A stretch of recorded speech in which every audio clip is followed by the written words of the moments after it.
వ్రతశాల ఇది నా యేసు నివసించశాల.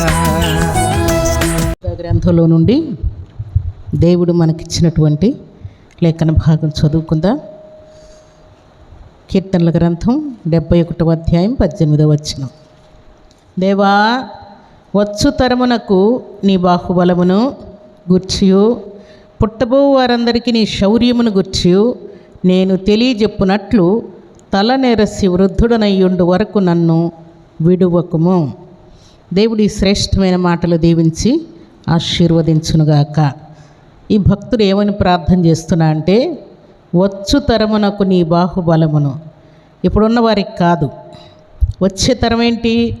మన గర్భమున పుట్టబోవు పిల్లలు, లేకుంటే మన పిల్లల పిల్లలకు పుట్టబోవు పిల్లలకు ఆయన ఏం చేస్తానంటున్నాడు? దేవా, వచ్చు తరమునకు నీ బాహుబలమును గుర్చియు పుట్టబో వారందరికీ నీ శౌర్యమును గుర్చియు నేను తెలియజెప్పునట్లు తల నెరసి వృద్ధుడనయ్యుండు వరకు నన్ను విడువకుము అని అంటూ ఉన్నాడు. ఈ భక్తుడు వచ్చే తరం గురించి ఆలోచన చేస్తూ ఉన్నాడు. వచ్చే తరం ఎవరు? పుట్టబోయే వాళ్ళ కోసం ఆలోచన చేస్తూ ఉన్నాడు. అయితే మనం చేయాల్సిన పని ఏంటి? మనం ఇప్పుడున్న తరానికి ఏం చెప్పట్లేదు. ఇప్పుడున్న తరానికి, మన ఎదుట ఉన్న తరానికి మనం ఏం చెప్పట్లేదు దేవుని గురించి. కానీ ఈయనేమంటున్నాడు? దేవా, వచ్చు తరమునకు నీ బాహుబలమును గుర్చియు పుట్టబో వారందరికీ నీ శౌర్యమును గుర్చియు నేను తెలియజెప్పునట్లు నా తల వెంట్రుకలు తెల్లగయ్యేంత వరకు నన్ను బ్రతికించు. మనం బ్రతికించాలంటే ఏమనుకుంటాం? నా పిల్లల్ని చూడడానికి నన్ను బ్రతికించు. ఇదిగో ఇల్లు కట్టబోతున్నాను, దాంట్లో నివాసం చేయనట్లు నన్ను బ్రతికించు. నాకు శత్రువులు ఉన్నారు, వారు ఓడిపోయేంత వరకు నన్ను బ్రతికించు. నాకు అప్పులు ఉన్నాయి, అప్పులు తీర్చేంత వరకు నన్ను బ్రతికించు.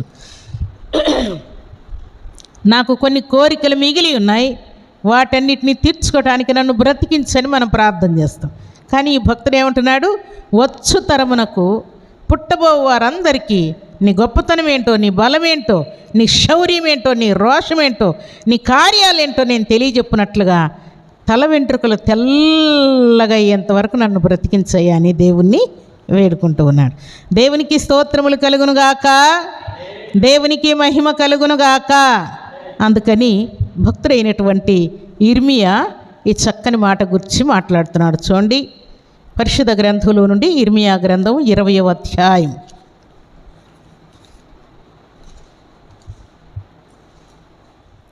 9వ వచనాన్ని చదువుకుందాం. ఈయన అనుకున్నాడంట, ఈయనేమో వచ్చు తరానికి నేను ప్రకటన చేస్తానయ్యా, నీ రోషమేంటో, నీ పరాక్రమం ఏంటో, నీ ప్రేమేంటో, నీ కార్యాలేంటో వచ్చు తరానికి నేను తెలియజేస్తాను, పుట్టబోయే వాళ్ళకి చెప్తాను అంటుంటే, ఈయనేమంటున్నా అంటే, ఈయన పొందినటువంటి బాధలకు అవమానాలకు తట్టుకోలేక ఈ భక్తుడు ఏమంటున్నా అంటే, నీ పేరు మాత్రం, ఎవరి పేరైనా ఎత్తుతాను కానీ నీ పేరు మాత్రం నేను ఎత్తనంటే ఎత్తను, దేవుని పేరు మాత్రం ఎత్తనంటే ఎత్తనంటున్నాడు. ఆయన పేరు నేను ఎత్తను, ఆయన నామమును బట్టి ప్రకటింపను. ఇర్మియా గ్రంథం 20వ అధ్యాయం 9వ వచనంలో వ్రాయబడిన మాట అని నేను అనుకుంటున్నా. ఆయన పేరు ఎత్తనని కానీ ఆయన నామును గుర్చి ప్రకటింపనని కానీ నేను అనుకుంటున్నా, అది నా హృదయములో అగ్నివలె మండుచు నా ఎముకలలోనే మూయబడినట్లున్నది. నేను ఓర్చి ఓర్చి విసిగి ఉన్నాను, చెప్పక మానలేను అంటున్నాడు. ఒకవేళ మంట పుడితే పుట్టిందిలే, కొద్దిసేపు ఎముకల లోపల మంట పుడతా ఉంది. ఆయన పేరెత్తనంటే, ఆయన నామం ప్రకటించనంటే, ప్రార్థించనంటే, పాడనంటే, సువార్త కరపత్రికలు ఇవ్వనంటే, సేవకు వెళ్ళనంటే, మందిరానికి వెళ్ళనంటే, ఉపవాసం ఉండనంటే, ఆన్లైన్ ప్రార్థనలో ఉండనంటే ఏదో మంట పుట్టినట్టుగా ఉంది. పుడితే పుట్టనీలే, కొద్దిసేపు ఓర్చుకుందాం అంటే ఓర్చి ఓర్చి ఓర్చి విసిగి ఉన్నాను. కాబట్టి ఏం చేస్తానంటున్నాడు? ఈ బాధ, ఈ మంట తట్టుకోలేకపోతున్నాను, లోపల మంట పెట్టినట్టుగా ఉంది నా ఎముకల లోపల, కాబట్టి నేను విసిగి ఉన్నాను. కాబట్టి ఏం చేస్తానంటున్నాడు?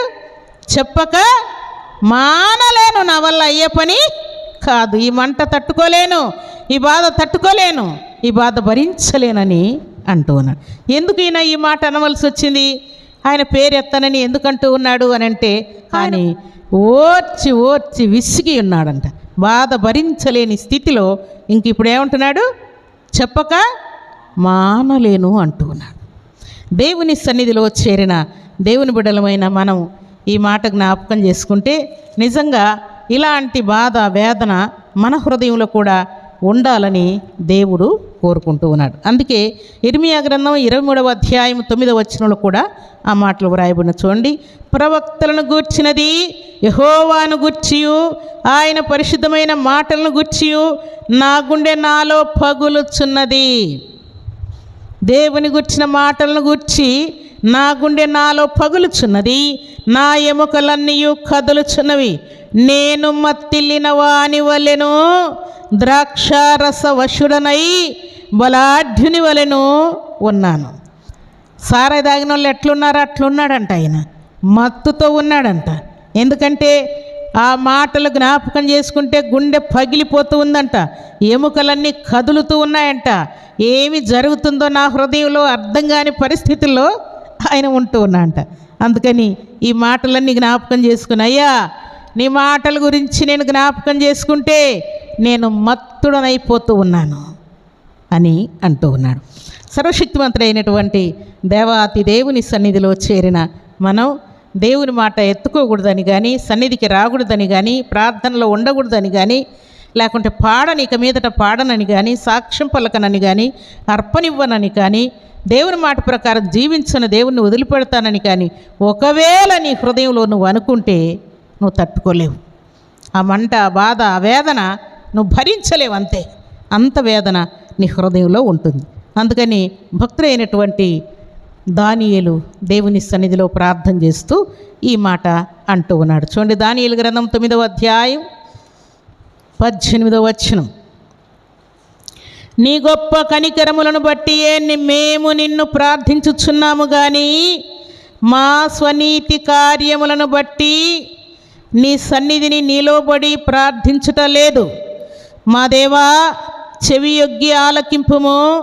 నీ కన్నులు తెరచి నీ పేరు పెట్టబడిన ఈ పట్టణం మీదికి వచ్చిన నాశనమును, నీ పేరు పెట్టబడిన ఈ పట్టణమును దృష్టించి చూడుము అని ప్రార్థన చేస్తున్నాడు.